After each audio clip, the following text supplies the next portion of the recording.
the Laughing Cavalier here, presenting to you another tale of these troubled times. Today, I'm going to be looking at arguably one of the most interesting yet virtually unknown soldiers of the English Civil War, Captain Francis Dalzell. Throughout history, there have been very rare instances of women taking up the sword and fighting in battles, and the English Civil Wars were no exception. For example, Lady Mary Banks and her daughters famously defended Corfe Castle from the Roundheads, at one point hurling rocks and even hot embers at the attacking parliamentarians. In a few rare occasions, some women even dressed in uniforms and fought in the field. Jane Ingleby is one example, who, according to legend, fought alongside her brother at Marston Moor, and, after the defeat, saved his life from none other than Oliver Cromwell himself. Today, though, we're looking at, in my opinion, the most interesting example, that of Captain Francis Dalzell. Firstly, a bit of background information. At the end of the Bishops' Wars, the Covenanters were left in charge of the whole of Scotland, and, under the leadership of Marquess of Argyll, effected around the country as a Presbyterian dictatorship. Many noblemen who did not conform and remained loyal to the king rather than to the Covenant were often hounded out of their estates by the Covenanters, and, with the king now engaged in the Civil War in England, many Scottish noblemen left to seek service in the king's army. One of these men was Robert Dalzell, Earl of Carnwath. Carnwath was born in the round 1611. He was made a privy councillor to the king in 1638, and was then raised to an earl by the king in 1639. The spelling of his surname does seem to vary between sources. In some, it is Dalzell, others Dalziel, but I've opted for the latter since it is the one in use today. The Earl seemed to have married at an early age, and by 1627, when he was only 16, he already had a son, Gavin, who would go on to become the second Earl, followed by another son, William. I have not come across a portrait of Robert, but there is one of his son Gavin, painted some time after the Restoration. Around the time of Gavin's birth, the Earl must have had a mistress, since, by 1644, he also had an illegitimate daughter called Frances, who we shall discuss later. By 1644, the Covenanters had broken their previous treaty with the king and openly allied with Parliament, sending an army of 15,000 men across the border. The king was now approached by James Graham, the Earl soon to be Marquess of Montrose, arguably one of the most successful generals of the entire Civil War. Montrose hatched a plan. He would, with some cavalry taken from the king's northern army, invade Scotland from the south. With the king's blessing and a commission as lieutenant-general, Montrose headed north to meet with the Marquess of Newcastle, the commander of the king's northern army, to request troops from him. Montrose, however, was to be disappointed.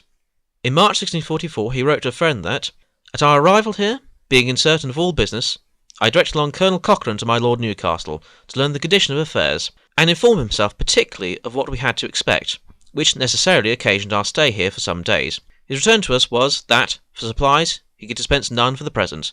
For moneys he had none, neither was he owing my Lord Gawain any. For arms and ammunition he had not the 2 parts of his own, but had been so long expecting from beyond the sea that he was now out of hopes." Despite Newcastle's reluctance and his apparent lack of weapons and supplies, he agreed to give Montrose 2 cannon and 1 troop of horse of around 100 men, who had originally been a part of the Earl of Crawford's regiment of horse, and until recently had been serving in the West Country. At Durham, Montrose was presented with his small army, and was surprised to see the officer in command of the troop. Mark Napier, in his book on Montrose published in 1856, includes a contemporary account taken from the testimony of a Major John Erskine before the Committee of Estates some months later. The troops were led by none other than Frances Dalzell, the illegitimate daughter of the Earl, dressed presumably in the buff coat and possibly the breast and backplate of a cavalryman, along with all the other accoutrements of war. Her real surname was apparently Pearsons, and some have speculated she may have been the mistress of the Earl of Carnwath, although I have yet to see any evidence to back this theory. Erskine had this to say: "One Mrs. Pearsons, who had charge of a troop whom Carnwath called his daughter, which troop was levied on Carnwath's charges, and the arms and price of the horses were paid by my Lord Carnwath, but the commission, granted by the Earl of Newcastle for levying of that troop, was granted to Mrs. Pearsons, and, in her name, she was designed in her commission Captain Francis Dalzell." The banner of her troop of horse was apparently black, with the image of a naked man suspended from a gibbet, with the motto "I dare" beneath. Apparently this was the coat of arms and the motto of the Earl of Carnwath. Carnwath himself was present, and was apparently annoyed that Montrose had been named commander of the expedition, yet he still gave Montrose his troop, led by his own daughter. We do not know much about Frances Dalzell. There is no portrait of her, but we do have the portrait of her half-brother, so I have guessed that she would have brown hair, as Gavin does. As for her age, if she was the daughter of Carnwath, then she was probably born sometime in the mid to late 1620s. Carnwath was born in 1611, and we know that his first son was born in 1627, so I would guess she was born around that time, making her about 16 or 17 in 1644. Gavin was also serving in the Royalist army at the same time, so it is perfectly feasible that she was this age. It may have been that her mother's surname was Pearsons, hence why Erskine mentioned this as her surname. She adopted her father's name, though, since the troop was raised at his expense and bore his coat of arms.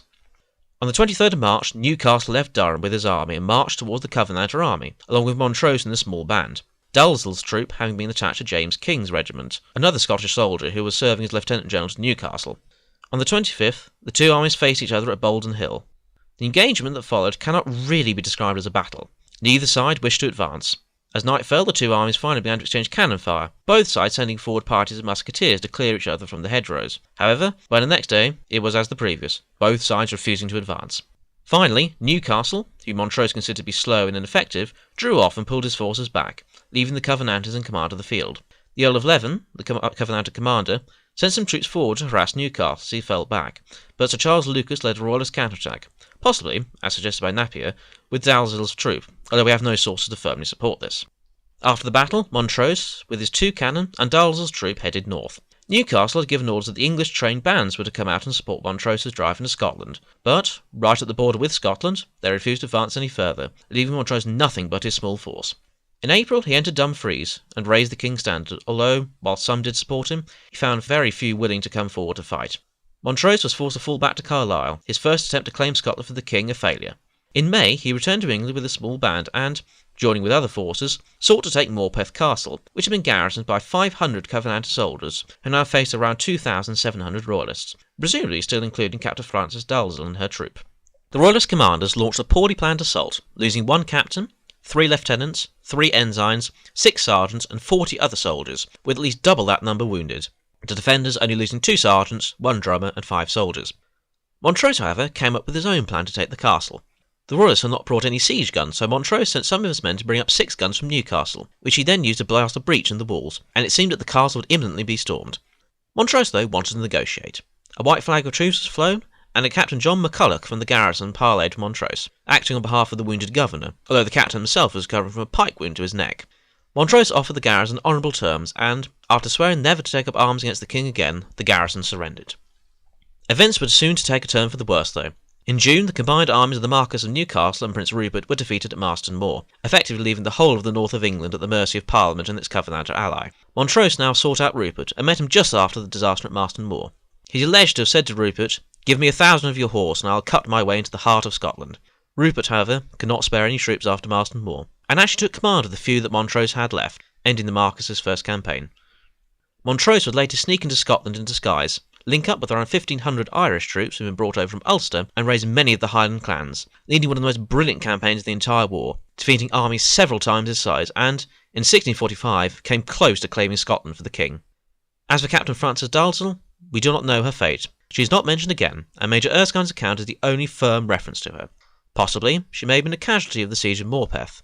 The cavalry were often dismounted and sent in with the first wave during a siege, so, being in the front rank, she may have been but the one captain who was killed, although I am doubtful. Possibly she served under Prince Rupert. Her father is most famous for his action at the Battle of Naseby, where he seized the bridle of the king's horse and begged him not to launch himself into the action, so it's possible she may have served in the Oxford army, of which Rupert also served in at Naseby.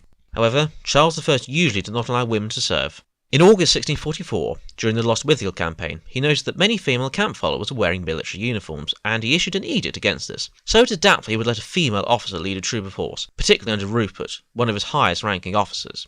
Napier suggests that she may have survived the war and been the author of a memoir of the Marquess of Newcastle, although, again, there is no evidence of it.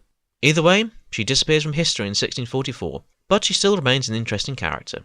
Thank you for listening. This has been the Life and Cavalier, wishing you a good day.